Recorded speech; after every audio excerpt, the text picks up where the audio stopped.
नमस्कार, टीवी 9 के digital platform पर आपका स्वागत है। आपके साथ मैं हूं मोहित मल्होत्रा। आइए आपको बताते हैं पंजाब, हरियाणा और हिमाचल प्रदेश की 5 बड़ी खबरें।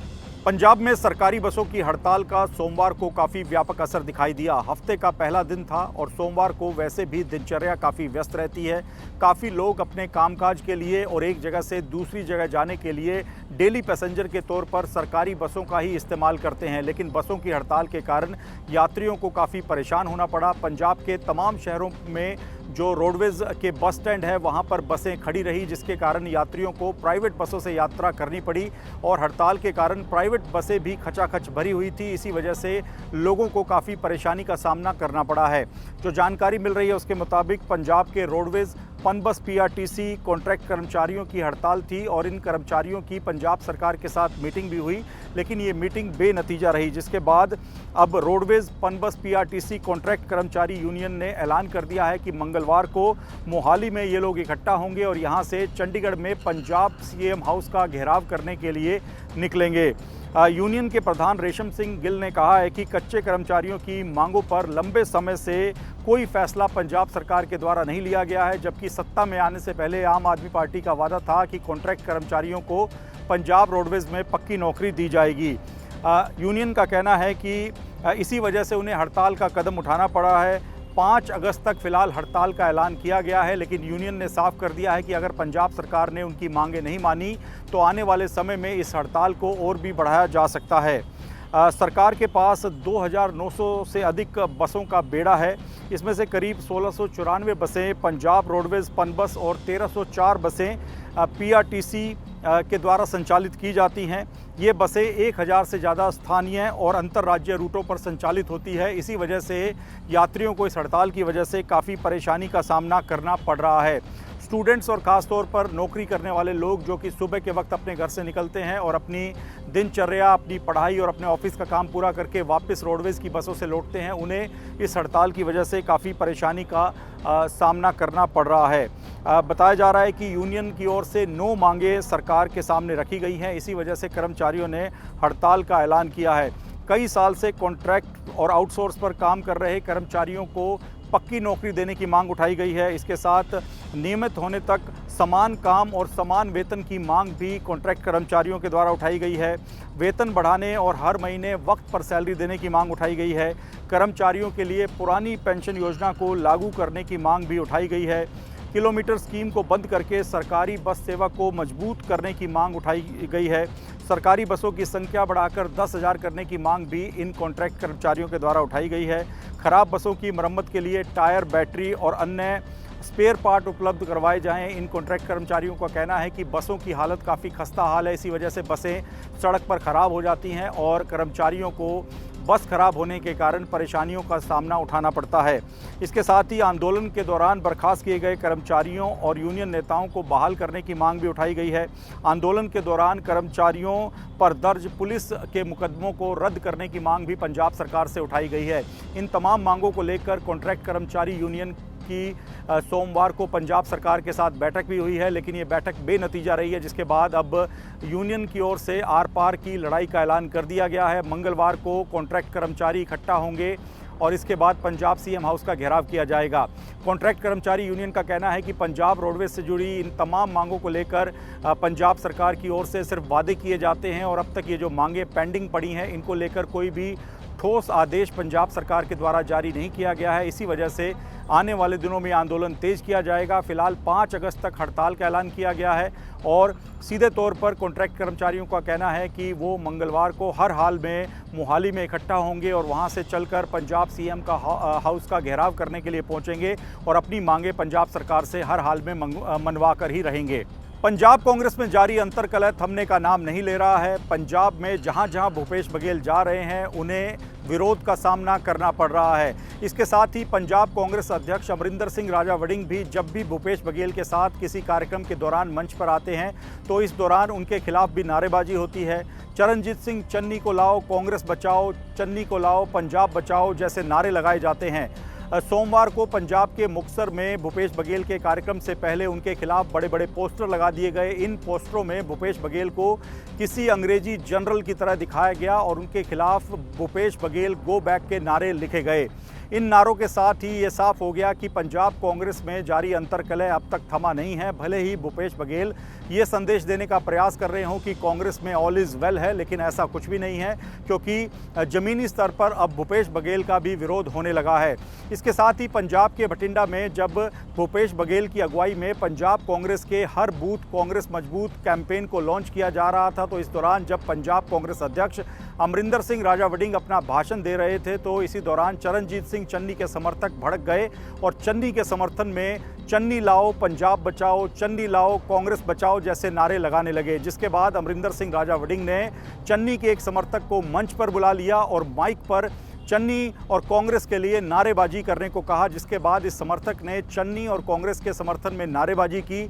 लेकिन अमरिंदर सिंह राजा वड़िंग यही नहीं रुके, उन्होंने इस समर्थक को कहा कि वो चरणजीत सिंह चन्नी का फ़ोन लगाए, वो उनसे पूछे कि वो इस कार्यक्रम में गड़बड़ी करने के लिए आया है और क्या चन्नी इस बात का समर्थन करते हैं। जिसके बाद इस समर्थक ने चरणजीत सिंह चन्नी का नंबर भी मंच से मिला दिया, लेकिन चन्नी ने फ़ोन नहीं उठाया।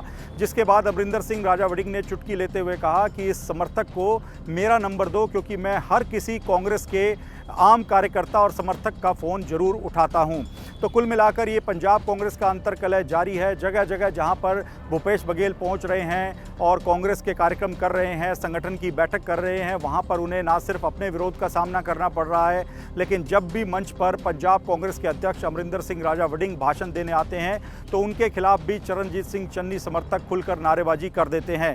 हालांकि कांग्रेस के जो सीनियर नेता हैं वो इस पूरे अंतर्कलह पर पर्दा डालने का प्रयास कर रहे हैं। कांग्रेस नेता प्रगट सिंह ने कहा कि इस वक्त पंजाब कांग्रेस का अंतर्कलह बड़ा मुद्दा नहीं है, बल्कि पंजाब विधानसभा में जो पंजाब से जुड़े मुद्दों को कांग्रेस उठाना चाहती है वो बड़े मुद्दे हैं। इसी वजह से वो कांग्रेस के अंतर्कलह पर इस विधानसभा के मॉनसून सत्र के बाद बात करेंगे।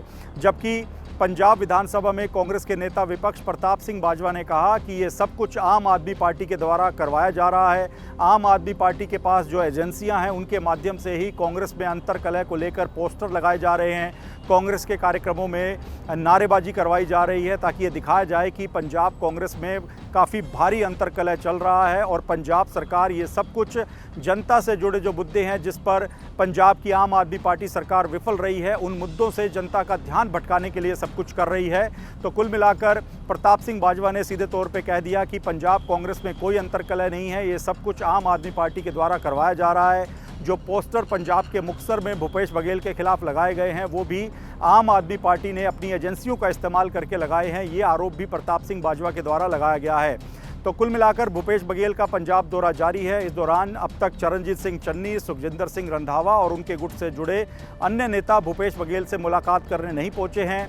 चरणजीत सिंह चन्नी के गुट से जुड़े विधायक बरिंदरमीत सिंह पाड़ा से जब TV9 भारतवर्ष ने सवाल किया कि वो आखिरकार भूपेश बघेल के कार्यक्रमों में शामिल क्यों नहीं हो रहे हैं, तो उनका कहना है कि जब तक उन्हें और चरणजीत सिंह चन्नी को बुलाया नहीं जाता वो किसी कार्यक्रम में शामिल नहीं होंगे, और जब भी भूपेश बघेल उनको किसी भी कार्यक्रम में शामिल होने के लिए बुलाएंगे या किसी मीटिंग के लिए बुलाएंगे तो तमाम चन्नी गुट के नेता जरूर जाएंगे। तो कुल मिलाकर अंतर्कलह लगातार जारी है। यह अंतर्कलह कैसे सुलझेगा, क्योंकि कुछ ही महीनों के बाद पंजाब में विधानसभा चुनाव होने हैं। कांग्रेस यूनाइट होकर ये चुनाव लड़ने का दावा कर रही है, लेकिन दावों के उलट हकीकत यह है कि जमीनी स्तर पर कांग्रेस का अंतर्कलह अब खुलकर सबके सामने आने लगा है।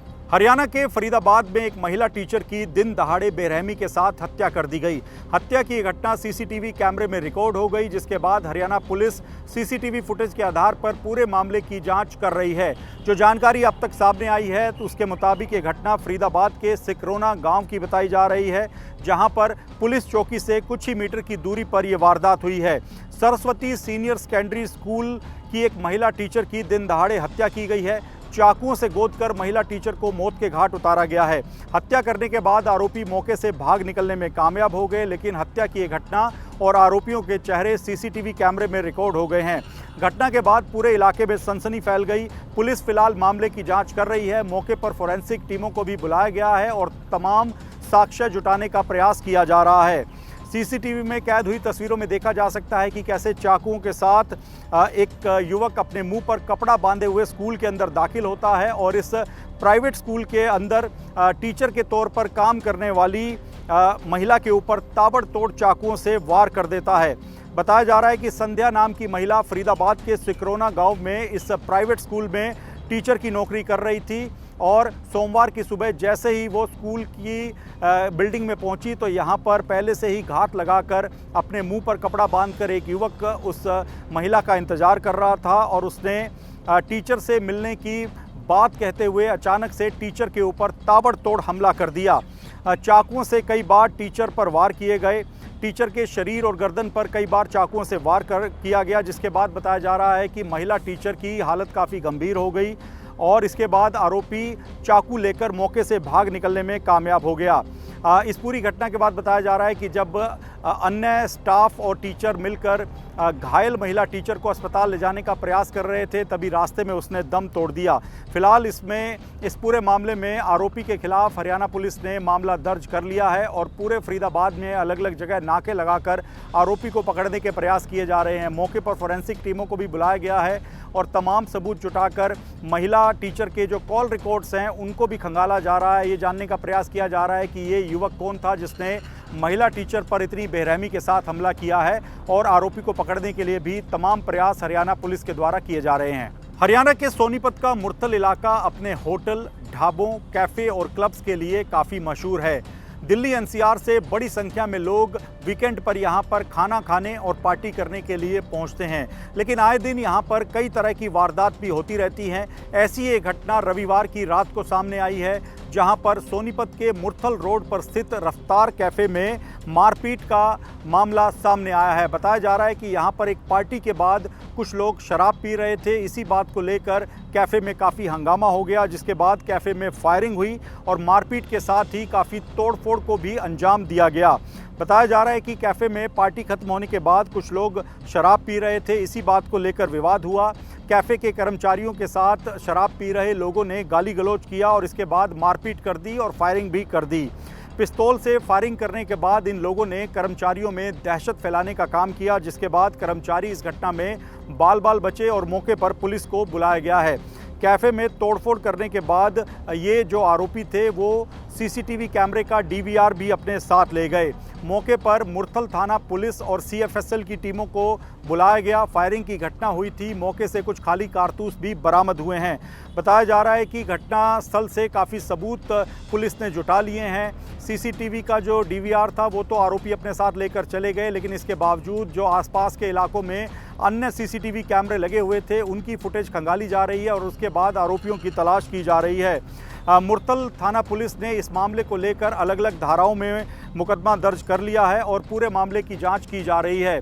मुरथल इलाके में कई कैफ़े और क्लब खुले हुए हैं, जहां पर दिल्ली एनसीआर से काफ़ी बड़ी संख्या में लोग खासतौर पर शनिवार और रविवार को पहुंचते हैं। यहां पर खाना खाने और पार्टी करने के लिए आते हैं, लेकिन आए दिन यहां पर खुले में शराब पीने की घटनाओं को लेकर हंगामा होता रहता है। रफ्तार कैफ़े जो कि सोनीपत के मुरथल रोड पर ही बना हुआ है, वहां पर भी इसी तरह की घटना हुई। शराब पीने से जब कैफ़े के कर्मचारियों ने रोका तो ये विवाद इतना बढ़ गया कि आरोपियों ने मौके पर फायरिंग कर दी, मारपीट की और तोड़फोड़ भी कर दी। फिलहाल मुरथल थाना पुलिस पूरे मामले की जांच कर रही है और आरोपियों की तलाश की जा रही है। पंजाब विधानसभा का मॉनसून सत्र सोमवार से शुरू हो गया। सत्र के पहले ही दिन सदन के अंदर और सदन के बाहर पंजाब के कथित पेपर लीक मामले को लेकर काफ़ी हंगामा हुआ। इस पूरे मामले को लेकर कांग्रेस के तमाम विधायक, नेता विपक्ष प्रताप सिंह बाजवा की अगुवाई में अपने गले में काले रंग का कपड़ा डालकर और अपने हाथों में पंजाब के शिक्षा मंत्री हरजोत सिंह बैंस के इस्तीफे की मांग के पोस्टर लेकर सदन के बाहर पहुंचे और पंजाब सरकार के खिलाफ जमकर नारेबाजी की। कांग्रेस का कहना है कि आम आदमी पार्टी दोहरे मापदंड अपना रही है। दिल्ली में जब नीट परीक्षा लीक का मामला सामने आया था, जब आम आदमी पार्टी की तरफ से इस मुद्दे को लेकर केंद्रीय शिक्षा मंत्री धर्मेंद्र प्रधान के इस्तीफे की मांग की गई थी। दिल्ली के जंतर मंतर पर जब छात्र धर्मेंद्र प्रधान के इस्तीफे की मांग को लेकर प्रदर्शन कर रहे थे, तो इस दौरान भी आम आदमी पार्टी के नेता इस प्रदर्शन में शामिल हुए थे और धर्मेंद्र प्रधान के इस्तीफे की मांग की थी। लेकिन जब पंजाब में पिछले 4.5 साल के आम आदमी पार्टी सरकार के कार्यकाल के दौरान 6 से ज़्यादा पेपर लीक हो चुके हैं और 5 लाख से अधिक छात्र इस वजह से प्रभावित हुए हैं, तो इन मामलों को लेकर पंजाब के शिक्षा मंत्री हरजोत सिंह बैंस का इस्तीफा क्यों नहीं लिया जा रहा। कांग्रेस ने सीधे तौर पे कहा कि हाल ही में बाबा फरीद यूनिवर्सिटी में जो फार्मेसी अफसर भर्ती का पेपर लीक हुआ था, उस मामले को लेकर जिम्मेदारी पंजाब के शिक्षा मंत्री हरजोत सिंह बैंस और पंजाब के स्वास्थ्य मंत्री डॉक्टर बलबीर सिंह की बनती है और इन दोनों ही मंत्रियों को इस्तीफा दे देना चाहिए। कांग्रेस ने साफ कर दिया है कि जब तक पंजाब सरकार के ये दोनों मंत्री अपना इस्तीफा नहीं देंगे तब तक सदन में इनके इस्तीफे की मांग कांग्रेस उठाती रहेगी और कांग्रेस के द्वारा इन दोनों ही मंत्रियों के इस्तीफे की मांग को लेकर हंगामा भी किया जाएगा। कांग्रेस की ओर से नेता विपक्ष प्रताप सिंह बाजवा ने कहा है कि दोहरे मापदंड नहीं चलेंगे। एक और तो आम आदमी पार्टी धर्मेंद्र प्रधान के इस्तीफे के वक्त पूरी तरह से उनके खिलाफ थी, लेकिन जब अब बारी पंजाब की है जहां पर पेपर लीक हो रहे हैं, एक के बाद एक पेपर लीक के मामले सामने आ रहे हैं, तो आम आदमी पार्टी की पंजाब सरकार अपने शिक्षा मंत्री को बचाने का प्रयास कर रही है। वहीं इस पूरे मामले को लेकर बीजेपी का भी साथ कांग्रेस को मिला है। कांग्रेस के विधायक जब वेल में जाकर स्पीकर के सामने प्रदर्शन कर रहे थे तो इस दौरान बीजेपी के दो विधायक जो कि पंजाब विधानसभा में हैं वो दोनों भी नारेबाजी करते हुए वेल में आ गए और स्पीकर के सामने हरजोत सिंह बैस जो कि पंजाब के शिक्षा मंत्री हैं उनके इस्तीफे की मांग उठाई। तो कुल मिला के पेपर लीक का मुद्दा विधानसभा मानसून सत्र के पहले ही दिन छाया रहा। हालांकि इस सब के उलट पंजाब की आम आदमी पार्टी सरकार केंद्र सरकार के खिलाफ एक निंदा प्रस्ताव लाई और जिसमें सीधे तौर पे कहा गया कि नीट पेपर जो लीक हुआ था उसकी वजह से छात्रों को काफ़ी परेशानी हुई। दिल्ली के जंतर मंतर पर जब छात्र नीट पेपर लीक के मुद्दे को लेकर प्रदर्शन कर रहे थे तो उन पर लाठीचार्ज किया गया। इसी सब मामले को लेकर केंद्र सरकार के खिलाफ निंदा प्रस्ताव पंजाब सरकार के द्वारा लाया गया था, जिसको लेकर सदन में चर्चा भी हुई। हालांकि जब चर्चा हुई तब उस वक्त बीजेपी और कांग्रेस के विधायक सदन में मौजूद नहीं थे, वो सदन की कार्रवाई का बहिष्कार करके जा चुके थे। लेकिन इसके बावजूद सदन में केंद्र सरकार के खिलाफ नीट परीक्षा लीक मुद्दे और दिल्ली के जंतर मंतर पर छात्रों पर हुए लाठीचार्ज के मुद्दे को लेकर निंदा प्रस्ताव लाया गया। तो मानसून सत्र का पहला ही दिन काफ़ी हंगामे भरा रहा। अभी मानसून सत्र 10 अगस्त तक चलेगा। ऐसे में माना जा रहा है कि आने वाले दिनों में हंगामा लगातार जारी रहेगा।